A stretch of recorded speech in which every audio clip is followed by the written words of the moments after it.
one and all, Jasper here, and I gotta be honest with y'all, sometimes I hate things because they are popular. If they were not popular, I'd be fine with them, but it grinds my gears when something as basic as Jon Snow becomes one of, if not the, most popular character in the entire series when there is so little special about him, not just in Game of Thrones, but in the world of stories at large. You see, to me, Jon is just so fucking boring as a character. He is your stereotypical brooding emo pretty boy, and it's the laziest character in the entire series. I promise you, I could pick a random fantasy book off the shelf and find someone damn near exactly the same.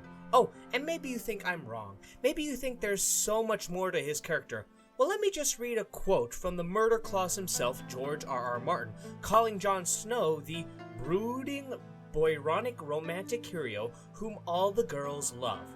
All you bitches who watch my videos, yeah, both of you, I bet you both drool every time you see Kit Harington, just casually looking off in the distance, contemplating where he stands in life and why it's all gone wrong. I mean, for fuck's sake, at least smile every once in a while, Kit. I know you play an emo boy toy, but that doesn't mean you have to be one in real life. And, Jesus, in the books, Jon actually has a sense of humor. Oh, it doesn't stop there, because Jon Snow is pretty much cliché morphed into a character. After all, you know what else he is? The prince that was promised, the long-lost son of the heir to the Iron Throne, destined to inherit the kingdom and save the day, as just like any ham, he was born amidst salt and smoke. It's like Gurn took every single generic fantasy trope he could think of and just stuffed it into Jon until he was ready to burst. I guarantee the only reason he is popular as he is because all the women who watch the series really want to fuck Kit Harington. Sex sells no matter if you have a pair on your chest or hanging between your legs. It doesn't stop there though. I can enjoy a generic character, even a story that looks to take these tropes and flip them on their head. I can't, however, enjoy a character who seems so disconnected from the main story of the series, that being the war for the Iron Throne. Let's look at all the point of view characters in the first book. Eddard, Catelyn, Tyrion, Jon, Bran, Sansa, and Arya.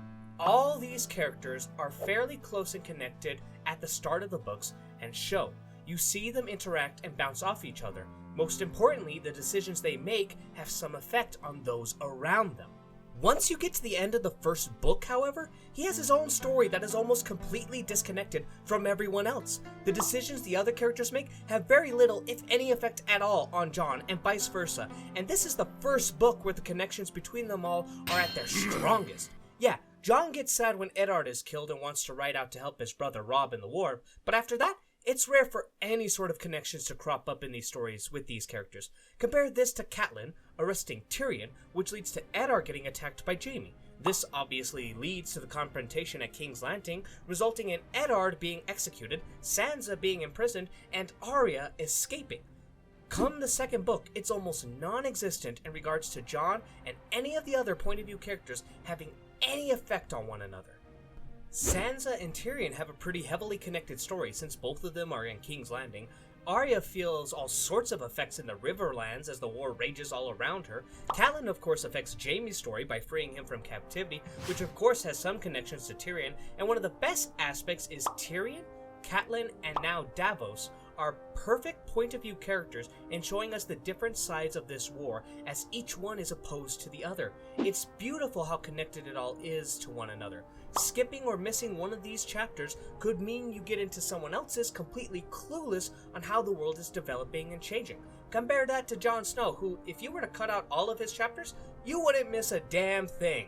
Now, to be fair to Jon, this does change later in the series, as once we get to the end of A Storm of Swords, suddenly Jon is thrust into a situation where he has to deal with one of the most important characters in the series, Stannis. There we see him making decisions that affect more than just the wall he lives in. Now he is advising Stannis on how to take over the North and show those bastards what for, and probably most importantly, other characters' decisions affect him.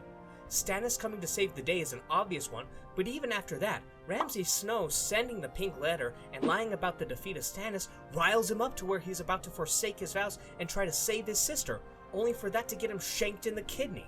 And that is the only reason why I can't say that Jon is my least favorite character, because there is someone else with all of his faults, but has an even smaller effect on the story, and that would be Daenerys Targaryen.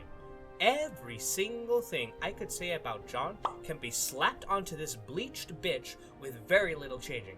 Isn't connected to the main story? Well, at least Jon is on the same continent. This cunt is on the other side of the world with no blood ties to any of the characters. Well, technically she does to Jon, but seeing as how they don't know the other person exists, you can piss off with that. A strong contender for the prophecy? Yep, and on top of it, a long-lost princess who's the rightful heir to the kingdom? Double check mark. She serves as the sole point of view character to her story until the final book, where she finally gets Quentyn Martell, who was just randomly introduced to us in that same book, and his chapters mean very little to the plot, and Barristan Selmy, who at the very least we've known since the very beginning, and his chapters give us something to work with. Hell, it was a common joke for people who read the books that they would just skip Dany's chapters when they would come up. But lo and behold, what happens when the show comes out and we got Emilia Clarke and her acting assistant caterpillars playing the character, and suddenly everyone loves her. Coincidence? I think not! It's all a bunch of bullshit, and everyone was just blinded by Emilia Clarke's perfect ass. And while I'm at it, I'm going to throw a little shade at some of you. Dany fans are the worst. They were the precursors to the Team Black fans of today. In their eyes, this bitch could do no wrong. Every single time she fucked up or made a mistake, it was actually a brilliant move that would set the foundation for her line to rule for another 3 centuries. Yeah, go ahead and defend Dany crucifying those slavers because they were all evil, ignoring it as this very action that results in a terrorist group sprouting up in her kingdom, killing tons of her subjects and soldiers, and doing nothing to curb the power and influence of the masters. She either had to kill them all or none of them. This half-ass answer just pissed everyone off and solves no problems. Honestly, I could make a detailed video about how stupid that decision was, but luckily for me, Hills Alive already has such a video, and honestly, she does a way better job than I ever could. So make sure to check out her video if you're curious. But I think that's enough for now. I can only bash on these characters for so long, as these are mostly just nitpicks to decent characters. Had they been in any other series or been the sole protagonist since the start, I'd probably have loved them. Yet with so much competition, I won't lose any sleep saying that they are overrated characters that got to where they are because most of the fandom wants to sleep with them. Until next time, I hope you stay safe and have a wonderful night.